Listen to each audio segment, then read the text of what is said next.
Welcome back, troops. Let's Tab 59. Hope everyone's well. It's a really lovely Sunday. Not much wind today, and the weather's a lot better than it has been recently. So hopefully the microphone's going to work a lot better today than it has in the past. Thanks for supporting the channel. Thanks for stopping by. So, what are we talking about today? Well, as the title suggests, SLR or the SA80. Now, here's one for you. So, the SLR, the self-loading rifle, back in the day, was the main assault rifle of the British Army. So some of you veterans will have only used the SLR in your service time. And some of you watching may have only used the SA80, whether it was the A1, the A2 or the current A3. Some people, like myself, was lucky enough to have served during that changeover from the SLR to the SA80. So I've used both weapon systems. I used up to A2. I never got my hands on the A3. So I can't talk too much about that rifle. Some of you probably have. So let's talk about the two rifles, the differences, and some of the pros and cons to both. And then at the end, we'll find out what you think in the comments, which you would take into battle if you had to choose one of those two rifles. I mean, there's other rifles out, assault rifles from other armies out there that are probably far, far superior to both the SLR and the SA80, even the A3. But I just want to concentrate and talk about those two, and which, like I say, you would take into battle tomorrow if you had to take one of them. So the SLR then, the self-loading rifle. Originally it's a Fabrique Nationale made it, and then the Brits got hold of it, and we tweaked it a little bit, like we do. One of the changes that we made from the FN to the SLR was the automatic capability, the fully automatic capability. Those that you know, the SLR was a single shot rifle. Semi-automatic, you couldn't fire automatic bursts. The FN, you could. Now, interestingly on that point, some time ago, I spoke to a Falklands War veteran, and he said to me that when he got out there, he was with an airborne unit.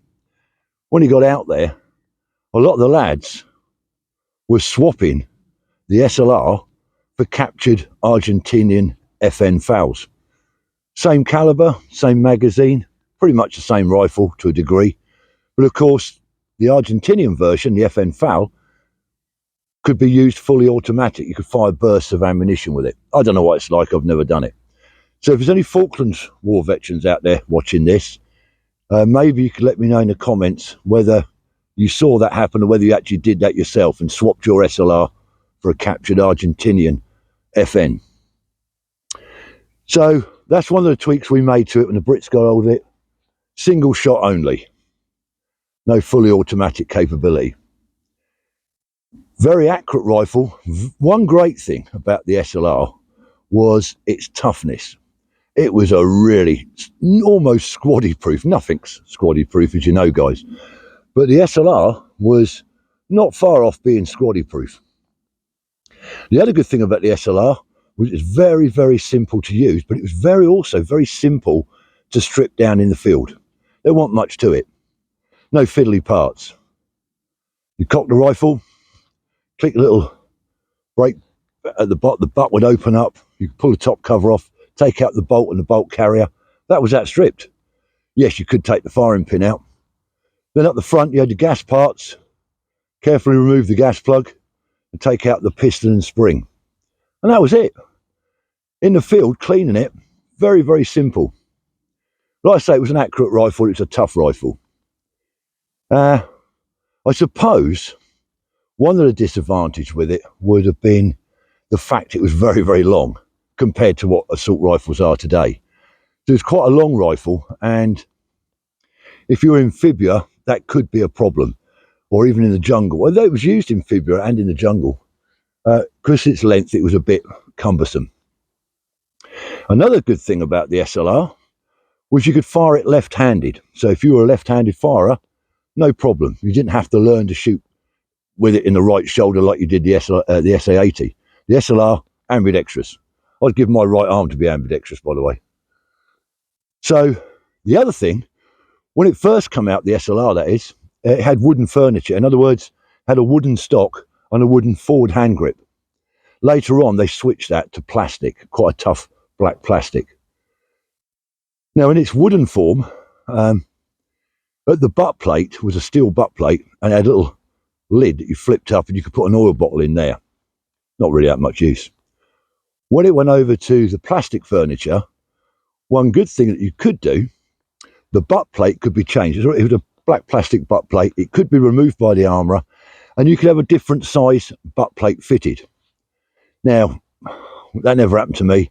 You just got given whatever rifle you got. But I believe guys in the shooting teams, they could go to the armourer and get theirs changed to fit them. So you're nearly sort of semi-tailoring the rifle to you. If you had long arms, you had a bigger butt plate. Shorter arms, smaller butt plate. I think there's maybe 2 or 3 different size plates. Certainly 3, I think. Like a small, medium, or large. So the other good thing about the SLR, of course, was its 7.62mm NATO round. Same as a GPMG round. Now that packs a punch. In old money, 7.62 would be 0.308 of an inch. Now, if you think of the 303, the old Enfield 303 bolt-action rifle from the war, from the Second World War, say, and Korea, bolt-action rifle, that was 303 in old money, 0.303. So you can see that when they went from 303 to the SLR, 7.62, it went up to 308. So it's a much bigger round. So the bigger round had a lot more punch. It could penetrate all sorts of materials quite easily with an SLR. And if you hit somebody with an SLR, let me tell you, you didn't have to kill them. You just wing someone with that, they know you're going to be hit with a 308, 7.62. It's going to put them on the floor. So it had a lot of stopping power. So I think that's pretty much it on the SLR side of things. Obviously had a flash eliminator and you could fit a bayonet. Oh, one other thing, you could obviously fit optics to it. Now, we didn't have a lot of optics when we had the SLR days. We had a daytime sight that could be fitted, a suet sight, a sight unit, individual trilux or infantry trilux, I can't remember, suet sight. Little magnified sight that would fit on the top. You had a little top cover, remove the top cover, fit the suet sight to it. And it had a little aiming post inside, like on the SUSAT, but the SUSAT aiming post on the SA80 is from the bottom upwards with a pointed tip. With the suet sight, it was from the top down. Well, I never used it much, but the guys used it quite a bit and I enjoyed, give them a bit extra optical magnification, etc. A little bit more accuracy, maybe. And also, of course, you could fit the first generation night sights that we had, which was the IWS, the individual weapon sight. Bit cumbersome, big old thing, big old lump. And that could be plonked on top at night time. You had to zero that in, obviously. Plonk that on top. We used that in Northern Ireland. I know it was used a lot in the Falklands War.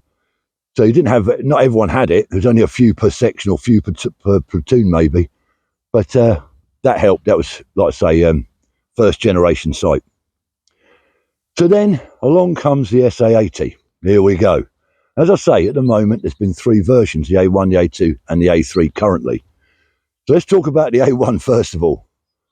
Well, it was trialled and then issued to troops. Now, the first time it was properly used by British forces in a conflict was probably the Gulf War 1. I know it was probably used in Northern Ireland, but that's slightly different to the desert and the Gulf War.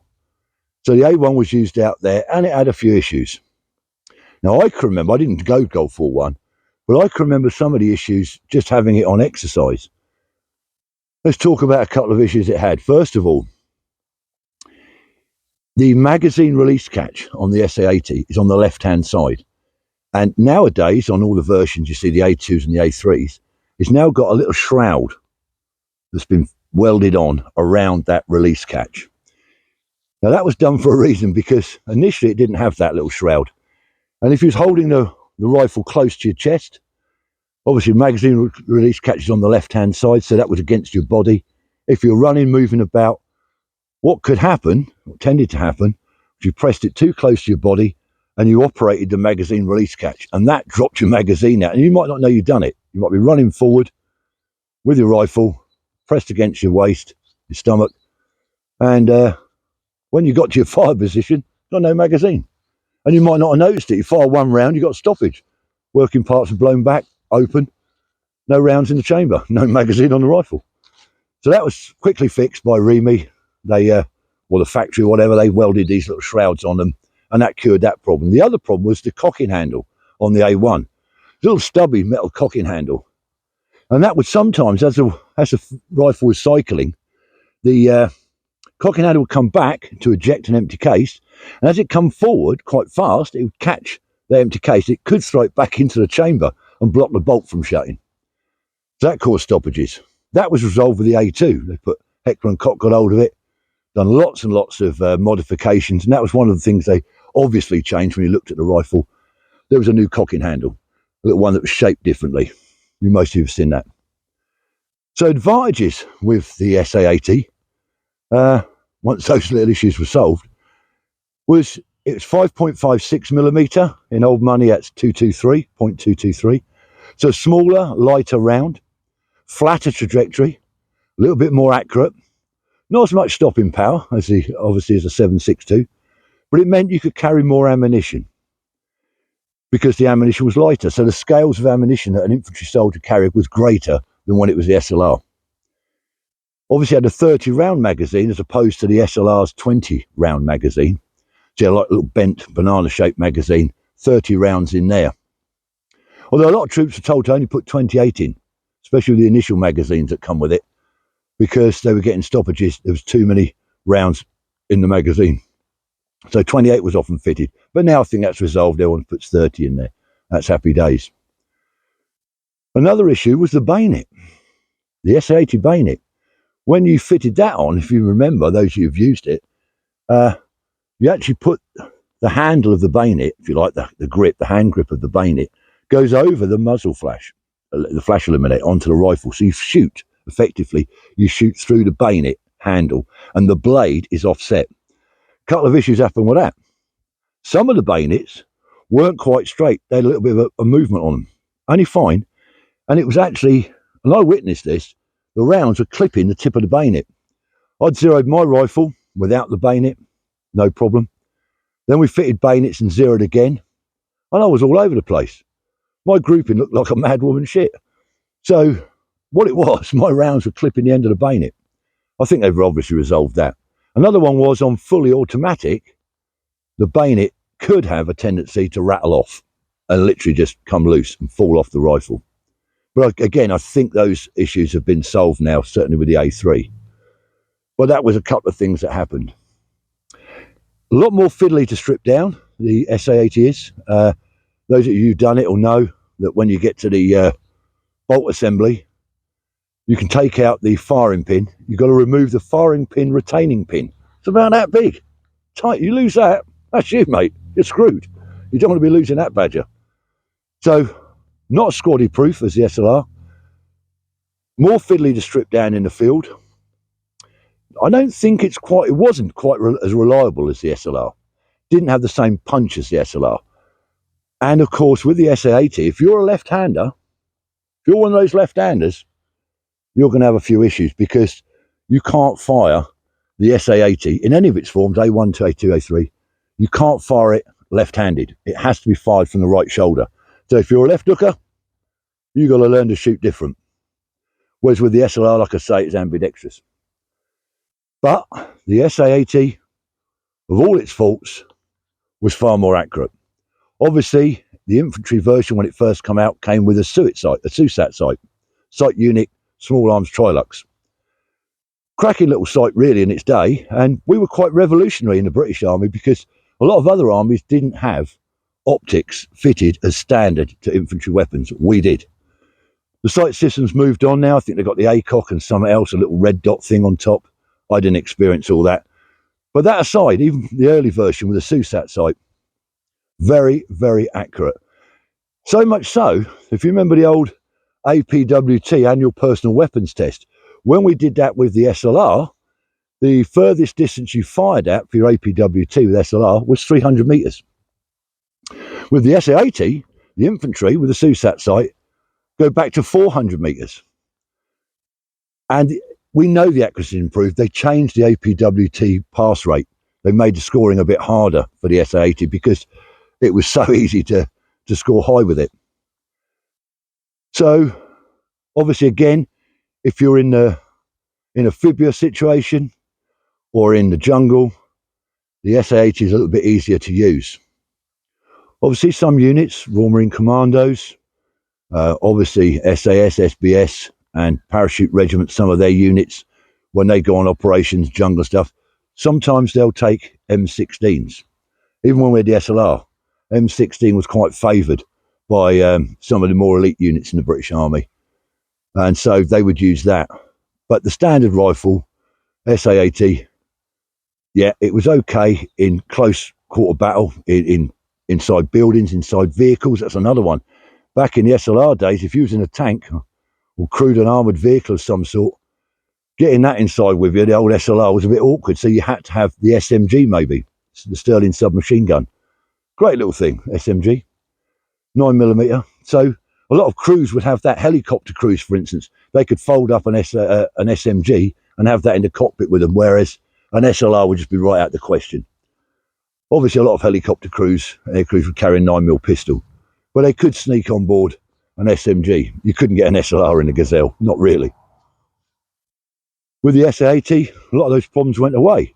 They actually made a carbine version of the SA80, a lot shorter barrel, for crews, tank crews, armoured crews, and maybe air crews, helicopter pilots, etc., navigators.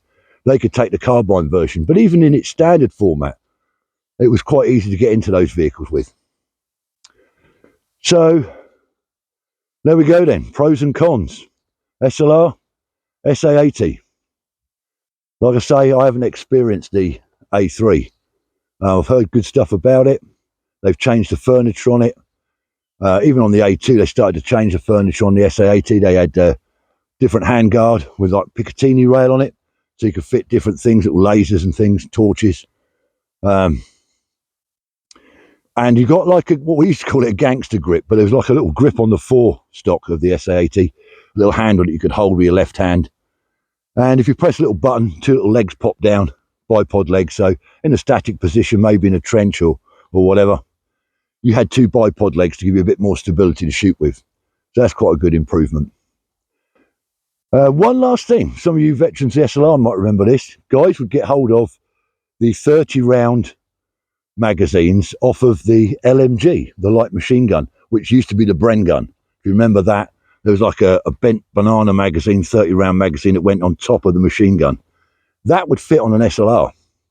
And some guys did. They stuck it on their SLR, 30 rounds. But I saw a lot of people struggle with that because I think 30 rounds of 7.62 is quite a weight. You know, it's not the short round that the AK-47 has. AK-47 has, it's the big NATO 7.62 round. 30 of them is a bit of a weight. And maybe it was pulling down the weight on the magazine, and that's why it wasn't feeding so good. Because obviously that 30-round magazine was designed for the LMG, which went, like I say, on the top. So it's gravity fed rather than relying on the spring so much. So maybe that's why it happened. But I know people did use that magazine to give them that extra 10 rounds. Anyway, let me know what you think in the comments. What would you take into battle tomorrow? You're going out, you're off, you're on an operation, and someone says to you, what do you want, mate? SLR or SA80 A3? Which would you take? Let me know. It'll be interesting to see what you guys say. Obviously, like I say, there's a lot better weapons out there from other armies than us. Why we didn't go from SLR to M16, I don't know. Maybe that's where we should have gone. We wanted something homegrown for our own defence industries, and so we decided to bring up the SA80. Anyway, guys, that's enough waffle from me. Thanks for your support. Please keep the comments coming. Channel's doing really well down to you guys. You're really doing me proud. If you haven't subscribed, please consider it. I think I'm nearly at, I'm getting close to 5,000 subscribers. I know it's not a lot, these big YouTube channels. I'm just a little tiny YouTube channel. I don't edit nothing. I don't plan nothing. I just walk out, have an idea in my nut, and start waffling about something. So I'm not up there with the big boys, but I don't care. I enjoy my little channel, and I hope you do too. So please consider subscribing if you haven't. Give us a thumbs up if you can. And until the next time, troops, as always, stay safe, get out there. Remember, let's tab.